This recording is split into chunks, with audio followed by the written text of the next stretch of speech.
حضرت نوح علیہ السلام کی قوم کو حضرت نوح علیہ السلام نے 1500 سال سمجھایا ہے. 15، کچھ لوگوں نے 950 سال لکھا ہے نا، اعلیٰ حضرت نے لکھا 1500 سال عمر ہوئی حضرت نوح علیہ السلام کی.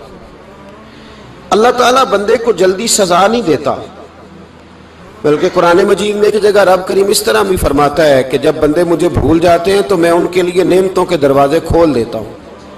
بندہ سمجھتا ہے کہ میں کچھ تو ہے نا کہ میرے اندر کہ میں جدھر جاتا ہوں خیر ہی خیر ہو جاتی ہے. وہ سمجھتا ہے کہ میری عقل ہے، حالانکہ اللہ اسے ڈھیل دیتا ہے. اللہ اسے ڈھیل دیتا ہے. گناہوں کی سزا کے 3 طریقے ہیں. ایک ہے متنبع کرنا، تنبیہ کرتا ہے اللہ، بندہ متنبع ہو جاتا ہے، یہ اللہ کا بہت بڑا احسان ہوتا ہے.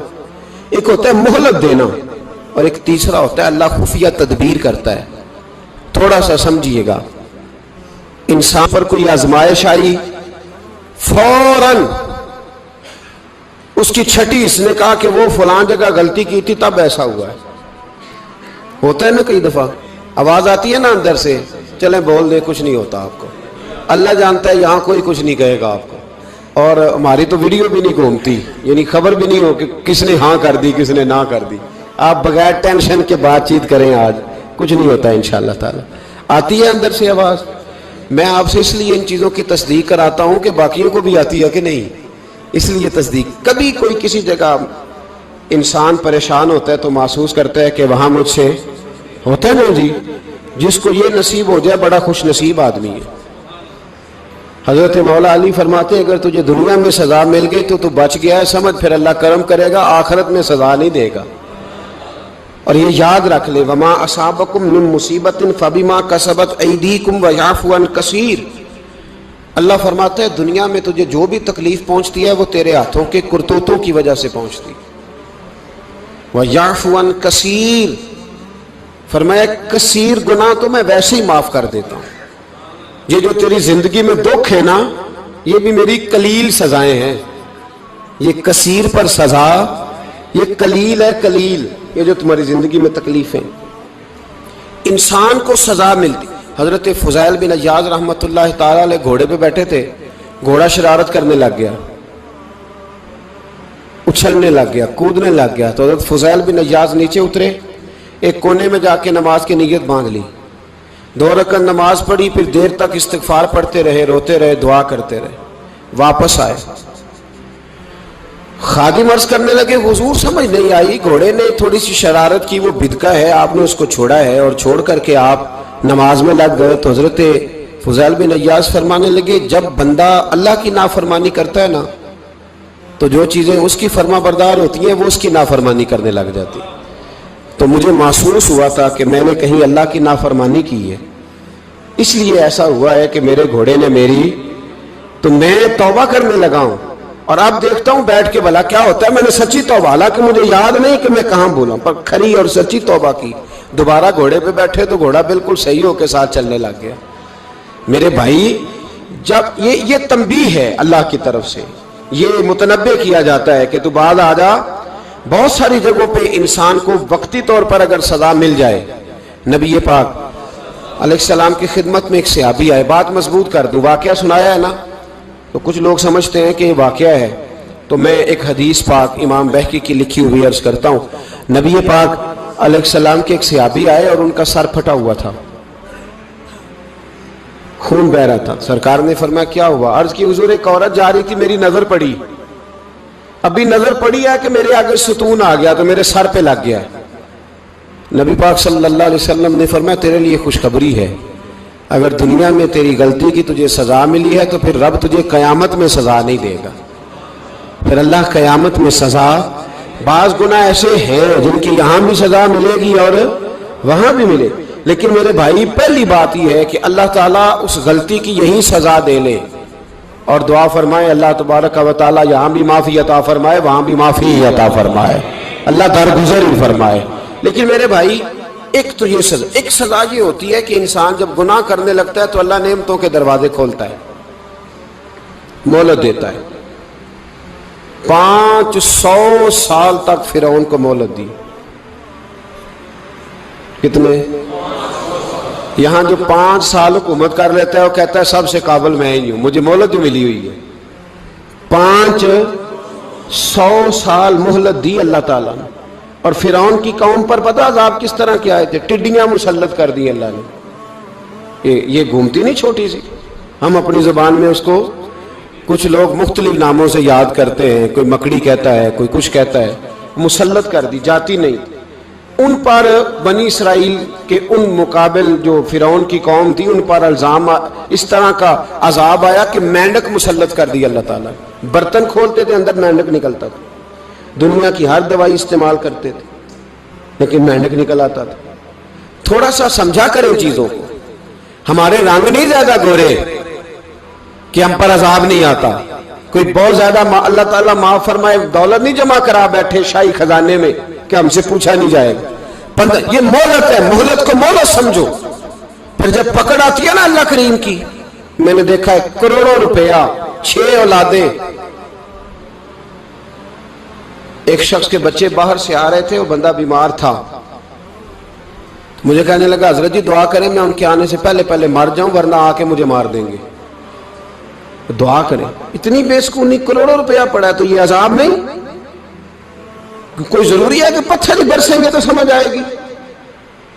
یہ جو سگا بیٹا بوڑھے باپ کے قریب سے گزر جاتا ہے سلام نہیں لیتا تو اس کو عذاب نہیں سمجھتے؟ یہ جو امت کی بیٹیاں، امت کی بچیاں، ہماری بچیاں ایک سال کے اندر 75,000 ہزار بچی ایک ڈویژن سے بھاگ کے شادی کر رہی ہے اور ایک صوبے سے. تو اس کو آپ اللہ کا عذاب نہیں سمجھتے؟ یہ معمولی بات ہے. نہیں ہمارے رنگ ہو رہے ہیں، ہم بڑے سمارٹ ہیں. 1500 سال مہلت دی نوح علیہ السلام کی قوم کو. کتنے سال؟ بول کے بتائیے، بول کے دوبارہ بولیے. 1500 سال. کوئی آدمی اپنی سمارٹنس پہ خوش نہ ہو جائے کہ 20 سال ہو گئے میں تو نافرمانی بھی کر رہا ہوں، روٹی بھی پک رہی ہے، میں تو حرام بھی کھا رہا ہوں، پھر بھی سب ٹھیک ہے. 1500 سال مہلت دی. پھر حضرت نوح کہنے لگے اللہ میں نے تو بڑا سمجھایا نہیں باز آتے. تو رب کریم نے فرمایا کشتی بناؤ. اللہ کے پیغمبر کشتی بنانے لگے تو قوم مذاق اڑانے لگ گئی. اب کیا کرنے لگے ہو؟ اب کشتی بنانے لگے ہو، خیر تو ہے، قوم مذاق اڑا رہی ہے. حضرت نوح علیہ السلام کا آپ نے کشتی بنائی. پانی کہاں سے نکلا؟ نہ بارشیں ہوئی نہ سیلاب آئے. ایک تندور تھا اس کے اندر سے پانی نکلنا شروع ہو گیا. کبھی تندور سے بھی پانی نکلا ہے پر جب نکالنے والا چاہتا ہے تو وہاں سے بھی ایک تندور سے پانی نکلا. اتنا نکلا اتنا نکلا اتنا نکلا کہ قوم ساری ڈوب گئی. قرآن مجید کے صفحات شہادت دیں گے کہ حضرت نوح کی قوم کا بچہ بہ گیا. بچے صرف وہ تھے جو حضرت نوح کے ساتھ ہو گئے، تباہ ہو گئی. اللہ بے نیاز ہے، بے نیاز. 1500 سال مہلت ملے اور تو پھر بھی کہے رب بڑا کریم ہے معاف کر دے گا. 1500 سال تجھے گنجائش دے اور تو کہے کوئی نہیں بات معافی ملنی چاہیے ابھی بھی. میرے بھائی حضرت صالح علیہ السلام کی قوم، حضرت صالح نے تبلیغ شروع کی تو کہنے لگے پہلے معجزہ دکھاؤ. جی آج تو نہیں لوگ معجزے مانگتے آج بھی لوگ کرامتے اور معجزے. اللہ معاف کرے جو چیزیں معجزہ تو ہو نہیں نہ سکتا لیکن آج بھی لوگ، آپ یقین کریں، کہتے ہیں یہ بڑی نمازیں پڑھتا ہے تو پھر بخشا کیوں نہیں گیا، پھر کیوں نہیں منو سلوا کیوں نہیں اترا اس پر، پھر میں بھی اسی طرح ہی ہوں، کیا اس کے اندر خوبی آ گئی. مولوی بھی ویسے ہی ہے، صوفی بھی ویسے ہی ہے. لوگ مانگ نہیں رہے، لوگ دلیلیں مانگ نہیں رہے. ابھی بھی لوگ بحث نہیں کرتے.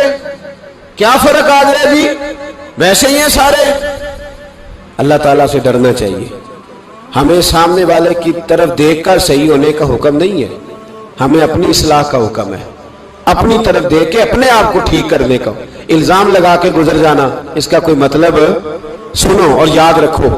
حضرت صالح علیہ السلام سے کہنے لگے پہلے معجزہ دکھائیں تو حضرت صالح علیہ السلام نے فرمایا اونٹ کہاں سے پیدا ہوتے ہیں؟ کہا اونٹنی کے بطن سے. فرمایا آؤ میں تمہیں پہاڑ کے اندر سے اونٹنی پیدا کر کے دکھاتا ہوں. کہاں سے؟ پہاڑ کے اندر سے. حضرت نوح ساتھ لے کے گئے تو پہاڑ کے اندر سے اونٹنی نکلی اور اونٹنی بھی گابن تھی. اس کے پیٹ میں بچہ، اور اونٹنی اتنا دودھ دیتی تھی کہ ساری بستی دودھ پی جاتی تھی، پھر بھی دودھ بچ جایا کرتا تھا۔ لیکن حضرت نوح علیہ السلام نے فرمایا اب تم نے دیکھ تو لیا یہ اسے، یہ جتنا دودھ دے گی روٹی بھی اتنی کھائے گی، ایک دن تم سارے پانی پیو گے، ایک دن یہ سارا پانی پیا کرے گی، ایک دن تم سارے باقی جانوروں کو گھاس کھلاؤ گے، ایک دن یہ اونٹنی، اور اونٹنی کا نام کیا؟ ناقۃ اللہ، اللہ کی اونٹنی۔ کس کی اونٹنی؟ نام کیا ہے؟ اللہ کی، یہ اللہ کی اونٹنی ہے۔ تو حضرت نوح علیہ السلام کی اونٹنی فرمایا اس کی بے ادبی نہ کرنا۔ باز نہیں آئے لوگ، باز نہیں آئے، کہنے لگا جی دودھ دینا تو ٹھیک ہے، پر یہ جو سارا پانی پی جاتی ہے نا یہ صحیح نہیں، یہ جو ساری گھاس کھا جاتی ہے یہ نہیں ٹھیک، دودھ دینا تو ٹھیک ہے پر یہ نہیں صحیح۔ آپ نے فرمایا اسے کچھ نہ کہنا، اللہ کی اونٹنی ہے۔ میں کہا کرتا ہوں ان لوگوں نے ناقۃ اللہ کی بے ادبی کی، حضرت نوح علیہ السلام کی اونٹنی کی ٹانگیں کاٹ دی، صالح علیہ السلام کی۔ اور دیکھو اللہ بڑا بے نیاز ہے، اگر پیدا کرنا جانتا ہے تو حفاظت کرنی نہیں جانتا، لیکن رب کریم نے فرمایا نہ کرنا۔ انہوں نے ان کے پیر کاٹ دیے، کانوں پہ چھریاں لگائیں۔ اونٹنی جب مر گئی، اونٹنی اللہ تبارک و تعالیٰ کی وہ اونٹنی جب مر گئی تو حضرت صالح علیہ السلام کی قوم پر رب کریم نے زلزلہ بھیجا۔ اذا زلزلت الارض زلزالہا، جب زلزلے آئیں گے اور جب ان کا زلزلہ آنا زلزلہ آتا ہے نا، کیا کرتی ہے قوم؟ لا الہ الا اللہ، لا الہ الا اللہ، کلمے جاری ہو جاتے۔ بلکہ ایک دفعہ ایسا بھی ہوا کہ مسجدوں میں اعلان ہونے لگے زلزلہ آ رہا ہے، جو فجر کے لیے نہیں اٹھے زلزلے کے لیے وہ بھی اٹھ گئے، جن کا دعویٰ ہے نا میری سویرے آنکھ نہیں کھلتی، ان کی لگی نہیں کتنے گھنٹے، بعد میں بھی نہیں لگی، ٹی وی پہ اعلان ہوتے رہے کوئی نہیں آ رہا سو جاؤ چپ کر کے، لیکن آنکھ لگی۔ موت سے تو ڈرتا ہے، اللہ سے ڈرتا ہی نہیں، موت کا خوف ہے رب کا نہیں۔ زلزلہ آیا ساری قوم تباہ ہو گئی۔ بتاؤ اگر ناقۃ اللہ کی گستاخی ہو تو اللہ ناراض ہو جاتا ہے، اور اگر اولیاء اللہ کی ہو، اگر اولیاء اللہ کی ہو تو رب ناراض نہیں ہوتا؟ شرم نہیں آتی لوگوں کو داتا صاحب کی بے ادبی کرتے؟ شرم نہیں آتی لوگوں کو غوث اعظم کی گستاخی کرتے؟ حیا نہیں آتی جنہوں نے دین پھیلایا ان کی بے ادبی؟ میں درد سے کہتا ہوں، رو کے کہتا ہوں، اور اگر کلیجہ پھٹ سکے تو میں دکھاؤں زخم کتنے۔ ایک حج کے موقع پر ایک بابا جی، اس سال 4,80,000 روپے کا پرائیویٹ حج تھا، اور بابا جی کی کیفیت کمزور تھی، بیچارے بیمار تھے، اس کے باوجود وہ گئے۔ بوڑھے آدمی، جا کے بیٹھیے، بزرگ، اور کتنی مشکل ہے وہاں منا، مزدلفہ، عرفات، طواف زیارت، کتنا مشکل کام ہے طواف زیارت کرنا، طواف وداع کرنا۔ کس کٹھن سے حج کیا، بڑھاپے میں پیسے بھی لگائے، اور جب وہ روضہ رسول پہ گئے صلی اللہ، اور انہوں نے جا کے نبی پاک صلی اللہ علیہ وسلم کے روضے کی طرف منہ کر کے درود شریف پڑھا تو ایک ملا نے اٹھ کے کہہ دیا تو مشرک ہے۔ تو میری روح کانپی، میں نے کہا تجھے شرم نہیں آئی، حیا نہیں آئی؟ اس کی عمر دیکھ، کس بڑھاپے میں کہاں سے چلا، کہاں آیا۔ یہ مشرک ہوتا تو کسی مندر میں جاتا، یہ مشرک ہوتا تو کسی گرجے میں جاتا، یہ مشرک نہیں، یہ مومن ہے، اور یہ وہ والا مومن ہے جس کے سینے میں دل جب دھڑکتا ہے تو خالی دھڑکتا نہیں، ساتھ وہ محمد عربی پہ درود و سلام بھی پڑھتا ہے۔ شرم نہیں آتی لوگوں کو؟ اتنی بڑی گستاخی کرتے، جو روضہ رسول پہ آیا مشرک ہے۔ میں نے جو مولوی کو صاف صاف کہا تھا، میں نے کہا اگر میں مشرک ہوں تو نکالو، مشرک کا داخلہ تو یہاں ویسے ہی منع ہے۔ شرم نہیں آتی؟ اپنی زبان کا ایک پاس کرو کچھ۔ اتنا ظلم، اتنی بڑی فرقہ واریت امت میں، اتنا امت کو تقسیم کرتے ہو، تمہیں شرم نہیں آتی؟ جہاں سے اتحاد کا پیغام دینا چاہیے وہاں سے تم لوگوں کو فرقے کا پیغام دیتے ہو، ایک مقصود فرقے کی تبلیغ کرتے ہو۔ خدا را، تو میں کہہ رہا ہوں ناقۃ اللہ کی بے ادبی پہ عذاب آتا ہے، تو اولیاء اللہ کی بے ادبی پہ نہیں آتا؟ داتا صاحب ساری دن کی تبلیغ کرتے رہے، ایک آدمی نے اٹھ کے کہہ دیا جناب وہ تو شرک کا اڈا ہے، تو رب کریم ناراض نہیں ہوتا ان باتوں سے؟ ہمیں خیال کرنا چاہیے، اللہ سے ڈرنا چاہیے۔ ان چیزوں سے عذاب آتا ہے اور آ رہا ہے، اللہ تعالی ہمیں محفوظ فرمائے۔ اللہ ہمیں اس سے، قوم لوط پہ بھی عذاب آیا، ہم جنس پرستی، مرد مردوں سے بدکاری کرتے، حضرت نوح نے سمجھایا کہ یہ کام درست فطرت کے خلاف ہے، یہ کام درست نہیں۔ جب انسان یہ کام کرتا ہے تو زمین اور آسمان کانپتے ہیں۔ اب میں کیسے کھول کے بتاؤں، میرے پاس اعداد و شمار ہیں کہ پاکستان کے اندر اس کام کی کیفیت کیا ہے اور کس طرح کر کے لوگ، میں تو رونا روتا رہتا ہوں داڑھی کا۔ لوگ کئی دفعہ کہتے ہیں حضرت صاحب پہلے بھی آئے تھے تو داڑھی کی بات، پھر بھی آئے تو داڑھی کی بات، تو میں رونا روتا ہوں۔ اس لیے روتا ہوں کہ جو کلین شیو نوجوان ہوتا ہے وہ امرد کے حکم میں ہے، اس پر وہی حکم لگتا ہے جو عورت پہ لگتا ہے۔ اس کے ساتھ مرد کا اٹھنا بیٹھنا اسی طرح ناجائز ہے جس طرح عورت کے ساتھ۔ حضرت جنید بغدادی رحمت اللہ تعالی علیہ کے سامنے ایک شخص نے کہا وہ کتنا خوبصورت نوجوان جا رہا ہے، تو آپ فرمانے لگے تو حافظ قرآن نہیں؟ کہا ہاں۔ فرمانے لگے جا اپنے حفظ کی خیر بنا۔ وہ شخص کہتا ہے میں نے اس بغیر داڑھی والے کلین شیو نوجوان کو بری نظر سے دیکھا، مجھے قرآن پاک ہی بھول گیا، سارا قرآن پاک بھول۔ اور کتنے سال میں دعائیں کرتا رہا، بیت اللہ کے طواف کرتا رہا، میں یاد بھی کرتا تو نہیں ہوتا۔ کیسے اب تو ہمارا نعت کہاں بیوٹی پارلر سے ہو کے آتا ہے، ہم کسی اور کو کیا پیغام دیں؟ وہ پیغام، وہ نظام، وہ طریقہ کار جس کا حکم تھا شریعت میں، قوم لوط پر عذاب آیا۔ صحیح بیٹھتے ہوں گے بچے جو موٹر سائیکلوں پہ بیٹھتے ہیں، میں نے گجرانوالہ کی سڑکوں پہ بچوں کو، نوجوانوں کو جو تماشے کرتے سر عام دیکھا ہے تو مجھے ڈر لگتا ہے، اور کوئی روکنے والا نہیں، شغل ہو رہا ہے، ہنس رہے ہیں، اور سامنے عورتیں بھی ہیں، سب ہو رہا ہے۔ کتنی تکلیف کی بات۔ حضرت نوح کی قوم یہ کام کرتی تھی، قرآن پاک نے بیان کیا ہے۔ حضرت نوح نے سمجھایا، فرمایا رب کریم نے تمہیں اپنی خواہش پوری کرنے کے لیے جائز طریقہ عطا فرمایا، عورتوں سے نکاح کرو، اور اس نکاح کی برکت سے جو اللہ تمہیں اولاد دے گا اس کو اللہ تبارک و تعالیٰ تمہارے لیے باعث بخشش بھی فرمائے گا۔ لیکن جب قوم نہ مانی تو جو قوم میں لوط کا عمل کرے اس کا علاج قرآن نے بیان فرمایا کہ آسمان سے پتھر برسیں گے، پھر پتھر برسے، اور جن کے بڑے بڑے اچھے دماغ تھے ان کے دماغ چکنا چور کر دیے گئے، تباہ کر دیے گئے، ان کے دماغ زمین پر بچھاڑ دیا گیا۔ اللہ مہلت دیتا ہے، لیکن اس کا مطلب یہ نہیں کہ انسان توبہ ہی نہ کرے۔ حضرت شعیب علیہ السلام کی قوم پر بھی عذاب آیا، اس لیے کہ بددیانتی کرتی تھی، ناپ تول میں کمی کرتی تھی۔ میں نے کہا تھا شب قدر کی رات کہ یہ کوئی تماشا ہے کہ شب رات آئی تو ساری رات روتے رہے، یا اللہ معاف کر دے، یا اللہ معاف کر دے، رو رو کے چیخے مار مار روئے۔ شب قدر آئی تو پھر چیخے ماری، ساری رات روئے۔ تو جس بندے کا پروگرام ہی نہیں سویرے بدلنے کا، دکان پہ بیٹھ کے پھر وہی ناپ تول میں کمی، پھر وہ اللہ تعالیٰ معاف کرے۔ میں ایک مضمون پڑھ رہا تھا تو وہ فوڈ کے اسپیشل لوگ تمہیں لکھا تھا مہربانی کرو ملاوٹ ہی اچھی چیز کی کر لو، مرچ میں کیری تو نہ ملاؤ اینٹوں کی، وہ تو بیمار کرتی ہے، وہ تو خون کی آنتوں کو روک دیتی ہے۔ وہ کہنے لگا، اور وہ کہتا میں تمہیں بتاتا ہوں کون کون سی چیز ملائی جا سکتی ہے، وہ ملا لو۔ خدا را اس قوم پہ رحم کرو، مہربانی۔ ایک دوست ہے ہمارے، میں وزیر آباد میں ان کے گھر بیٹھا تھا تو ایک میڈیکل، میرا کسی شخص پہ اعتراض کرنے کا میں مجموعی بات کرتا ہوں۔ میں ایسے ڈاکٹروں کو جانتا ہوں جو اللہ تعالیٰ فضل کرے سچ مچ کے نیک ہیں، اچھے لوگ۔ تو بچے کا میڈیکل سٹور ہے، تو والد بیمار ہو گیا، تو وہ کہتا ہے ابا جی ڈاکٹر صاحب نے کہا آپ کو ڈرپ لگنی ہے، تو سگے باپ کو ڈرپ لگانے لگا، تو باپ کیا کہتا ہے پتر تیری مہربانی مینوں کوئی اصلی لائی، وہ نہ لائی جڑی لوکاں نوں لانا ہے۔ اب وہ پیار سے سنا رہا ہے بات۔ میں نے اسے کہا کہ یہ تو ڈوب مرنے کا مقام ہے نا، ڈوب مرنے کا مقام، کہ جس ملک کے اندر دوائی بھی صحیح نہ بکے، اصلی نہ ملے دوائی بھی، اور پھر وہ قوم کہے کہ ہم نے تو پورے روزے رکھے، ہم نے تو بڑا صدقہ اور خیرات کیا، دوائی بھی اثر نہ ملے۔ جناب شعیب علیہ السلام کی قوم ناپ تول میں کمی کرتی تھی، تو اللہ تبارک و تعالیٰ نے ان پر بتا عذاب کس طرح کا بھیجا، شدید گرمی ہوئی۔ اللہ ہمیں محفوظ فرمائے، سارے آمین کہہ دیا۔